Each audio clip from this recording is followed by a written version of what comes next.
Hello mga kaplanatics, good day sa ating lahat ano. Ngayon mga kaplanatics gagawa tayo ng simentong paso. Yan. Kagaya niya mga kaplanatics, yan nakikita niyo mga paso na yan. Yan, puro simento yan. Ganyan ang gagawin natin ngayon to. Yan. Ituturo ko sa inyo mga kaplanatics kung paano gawin ang ganyang klaseng paso. Ngayon kasama natin si Kuya Tony, the expert. Ayan. So ito na guys, ano? Pakita ko sa inyo kung ano yung mga materyales na ating gagamitin. Hup, hup. So yun. Ito ang pinakaunang kailangan natin sa paggawa ng paso na simento. Yan. Siyempre, plywood. Nagporma na si the expert, Kuya Tony. Yan si Kuya Tony, yan naka-green. Nagporma na siya ng plywood.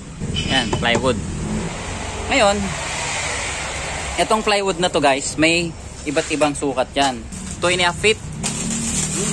Ito naman sa kaliwa 16 inches by 16 inches. 16 inches yung lapad, then 16 inches yung height. Pero mas malaki po yung lapad niya sa bandang labi compare sa lapad dito sa may bandang baba, kasi pa V-shape siya. Then yung height niya 16 inches din. Itong isa mas matangkad to. Yan. Ngayon siguro marahil ay na itatanong nyo kung bakit plywood. And then, kung paano natin ikakabit si simento dito sa loob ng plywood, ano? Pwede nga namang dumulas pag tinapal mo dyan. And then, una natin sasagutin kung ba't plywood. Para pag may simento na sa loob, madali nating tanggalin tong forma. Kasi pang forma lang natin yan mga kaplanatics. Ngayon, para dumikit si simento dyan at maging korting ganito, lalagyan siya ng, ito, pangalawang materialis na ating gagamitin screen. Yan. Ngayon papakita ko sa inyo kung paano niya ipoporma dito sa loob ng box si screen. Yan. Kahit anong klaseng box, pwede kayong gumawa ng medyo pahaba na simentong paso, or kung gusto nyo medyo mas mababa, or ayaw nyo ng pa-V-shape, pwede rin. Depende po sa sukat na gagawin nyong hulmahan. Yan. Ito na po yung screen. Kayod, kayod, kayod, kayod, kayod, kayod, kayod, kayod, kayod, kayod, kayod, kayod. Ayun mga kaplanatics, kita nyo naman ano, ipinasok natin yung taran screen sa loob.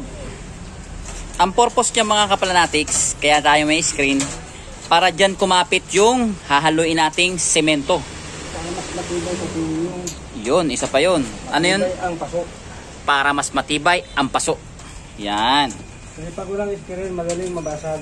O, pag walang screen daw po, mas madaling mabasag. Sabi ng ating the expert, Kuya Tony. Tsaka, ang isa pa, hindi kakapit si simento pag walang screen. Bukod sa pakapitan, isa siya sa magiging pundasyon upang maging matibay si paso, simentong paso. Ayon kay the expert, Kuya Tony. Tama po ba, Kuya Tony? Oo, tama yan. Tama. Para pag ginagod mo yung halo dito, hindi siya lalaglag. Paano? Yung halo, pag nilagay mo na ng halo ng ilahagurin mo ng ganito, Opo. para dito kakapit. Yun. Medyo antay mo nga lang tumigas. Pag matigas na, saka mo bubulihin. Bully. Oo, yung pipinisin mo. Ibig sabihin mga kaplanatics, pagkalagay nyo ng screen, dito nyo ilalagay yung simento. Narinig nyo naman po siguro yun. Ihilamos mo pataas. Yan. Paikot. Then pag tumigas na raw po, sa kanya raw bubulihin. Sabihin ng pagbubuli yung ikikinis-kinis mo ng konti. Yan. Iba yung bully na nasa isip nyo guys ha. Iba yun. So ngayon mga kaplanatics, papakita natin kung paano ginawa itong hulmahan natin, itong plywood, itong box. Ito guys, whoop! Ito na siya mga kaplanatics. Ngayon, kung paano naman ginawa yung box na yan, syempre, unang-una, syempre lalagariin natin siya, no? Pero may mga sukat din siya mga kaplanatics, gaya nito. Ganyan siya kung paano gawin. Yan. Yun. Tapos, papakuan. Oh. Mas malapad tong nasa taas yung sukat niya pero sa sukat nito. Kayod, kayod, kayod, kayod, kayod, kayod, kayod, kayod, kayod, kayod, kayod, kayod. Eto. Ayan, teka Kel. Ayan mga kaplanatics, kinapos ng plywood si Kuya. Yan, ngayon gumawa siya ng paraan. Yan, naglagari ulit siya ng panibagong plywood para maging buo yung gagawin nating pulmahan. Yan, o ganun lang kadali mga kaplanatics. Walang sayang ang plywood. Para walang sayang ang plywood. Sabi ng ating master, Kuya Tony. O, kita nyo naman, no? Master talaga. Oh, sus! Ayan guys, buo na. Saglit lang, galing ni Master Tony. Oh, ito yung pinagdugtungan niya. Oh, kita mo naman, oh. Ayan, pwede niya na ulit lagyan ng screen. Ito na yung mga finish niya. Screen. So, ito na guys, ito na si Master Tony. Naghalo na siya ng simento. Ngayon, ito na ang gagawin natin. Simento. Nilagay niya dito sa may box. Yan.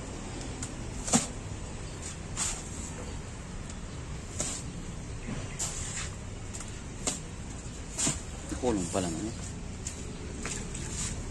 Yan, ganyan karami mga kaplanatics yung simento na inilagay niya.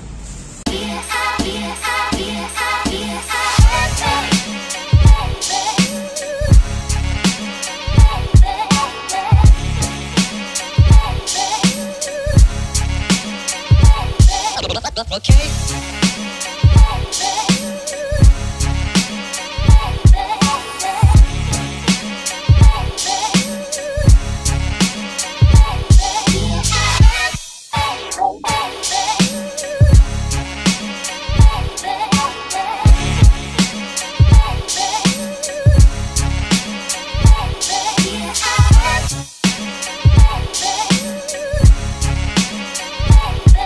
Anong tawag dito, Master Tony? So, para alam nyo yung kapal.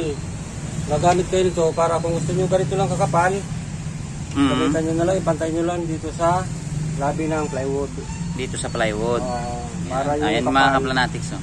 para yung kapal, alam nyo na kung gaano gusto nyo yung kapal. Kung gusto nyo mas makapal nito, gumamit kayo ng medyo makapal-kapal nito ng konti. Yan. Sukatan. Para parehas ang kapal. Yan mga kaplanatics. Narinig nyo naman po siguro yun.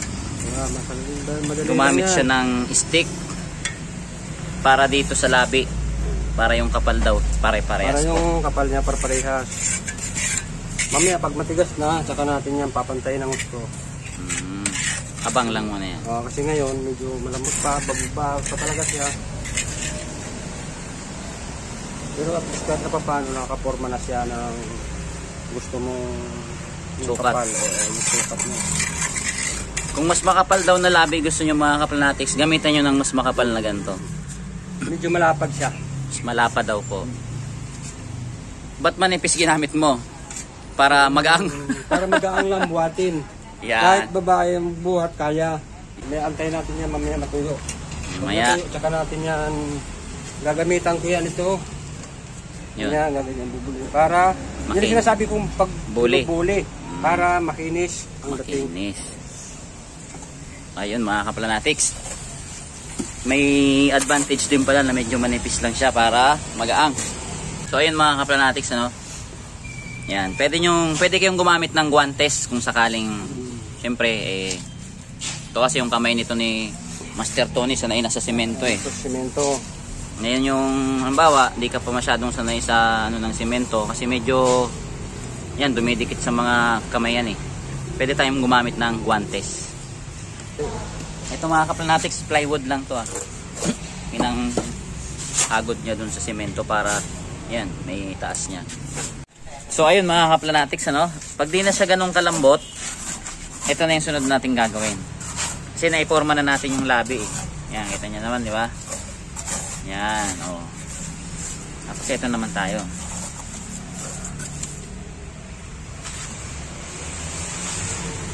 Bully. Yan yung bully. Master.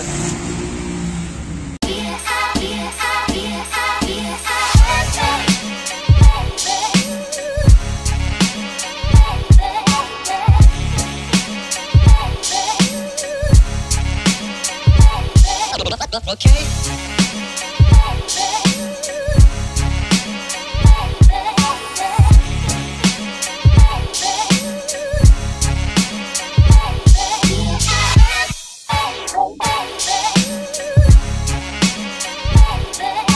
Tapos yun mga kaplanatics, napansin nyo pag may konting sumobra, walang ka puro problema. Pwede nating isalin dito sa kabila. Babawasan natin kasi pag masyadong makapal yung puwet, masyado na siya mabigat. Yun. Dapat tsansado rin nyo yung kapal ng puwet para hindi rin nababasag. Yun. Narinig nyo yun mga kaplanatics ha. Huwag daw masyadong makapal pagdating sa may... masyadong makapal, huwag naman masyadong manipis. Kasi pag masyadong manipis, baka naman paglagay ng lupa, mabutas. So ngayon mga kaplanatics, mapapansin nyo, kininis na natin yung paikot. Then nagbawas din tayo ng konting simento. Ayon sa ating The Master Tony, kaya siya nagbawas ng simento dyan sa pinakailalim o sa pinakapitan ng paso upang hindi masyadong kumapal. At syempre, unang-una para syempre gumaang. Kasi pag once na natuyo yan, tapos sobrang kapal ng puwitan yan, napakabigat niya mga kaplanatics. Pero hindi rin siya sobrang nipis. Kasi ayon din sa ating The Expert, Kuya Tony, pwede raw siyang mag-crack pag sobrang nipis naman. Kaya katamtaman lang. May hawak siya ngayong PVC. O marahil nagtataka kayo kung ba't may hawak siyang PVC. Ayan, dinidiinan niya. Kasi nga, tsaran! Yun ang purpose nun. Ginamit niyang pang butas. O, ngayon mga kaplanatics, dun mo na matatansya kung gaano kakapal yung pitan niya. Nang sinukat ko, halos kasing kapal din lang nito. 1 pulgada or 1 inch. Yan, ito kasi 1 inch yan eh. Yun mga kaplanatics, ano? Saglit lang siya butasin, no? PVC. Yan. Tindi. Ito, naghalo si Master Tony ng purong simento. Yan. Nilalagay niya dito sa mga labi. Yan. Labi. Kasi kanina mga kaplanatics, ito siya, rough lang, di ba? Ngayon, ang purpose naman kung bakit tayo naghalo ng purong simento, para kuminis yung labi ng ating paso, ginagawang paso. Yan. Yan. Oh. Ganda. Tapos, after nyo siya lagyan ng purong simento, may nakita ko ditong brush and water. Yan. Ito, Master Tony. Yan o. Kahit yung ibabaw lang mga kaplan, kahit yung gitna ilalim, wag nyo nalagyan, ano? Kasi lalagyan nyo rin lang naman ng lupa. Yan. Dito lang finishing sa may bandang ibabaw. Then after that, lalagyan natin siya ng tubig. Hindi naman pala lalagyan. Yung brush lang nilulubog sa tubig para lalong pakinisin si yan, yung uso. Ding, ding, ding, ding.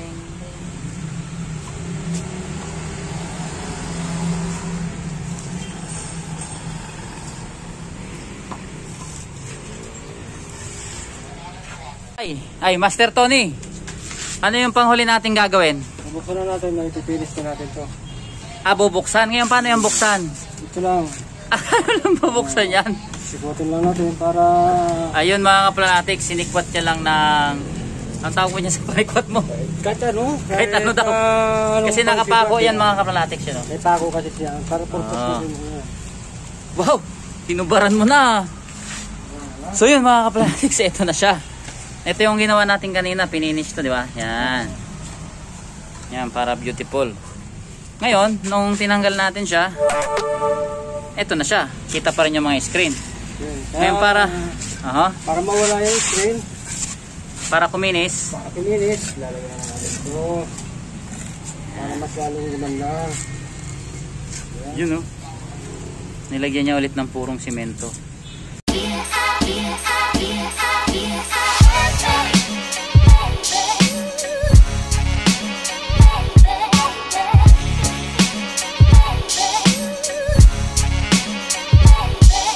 Okay.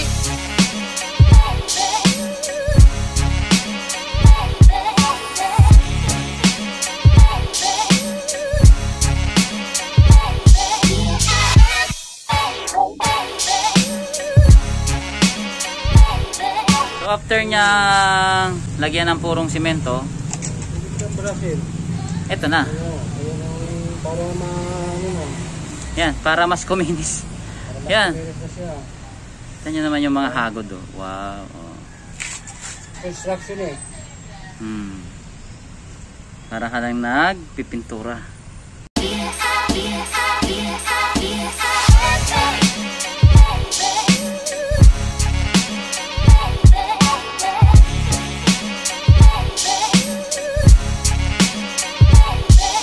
Okay.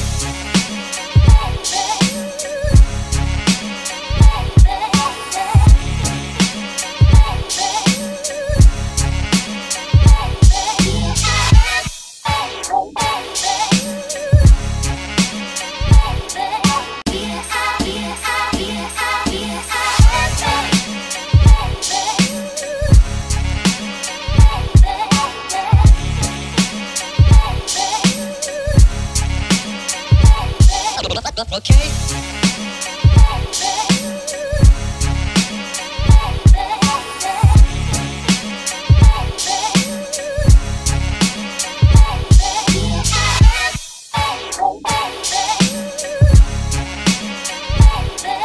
So ayun mga kaplanatics, natapos na po natin ang ating planter box. Yan, or ang ating tinatawag na simentong paso. So yun guys, ano, sana meron kayong konting natutunan sa ating ginawa ngayong araw na to. At don't forget to like and share and subscribe. At huwag nyo rin pong kalimutang i-click ang notification bell upang updated kayo sa ating mga panibagong mga video. So yun guys, ano, maraming salamat po. Stay safe mga kaplanatics. Woo!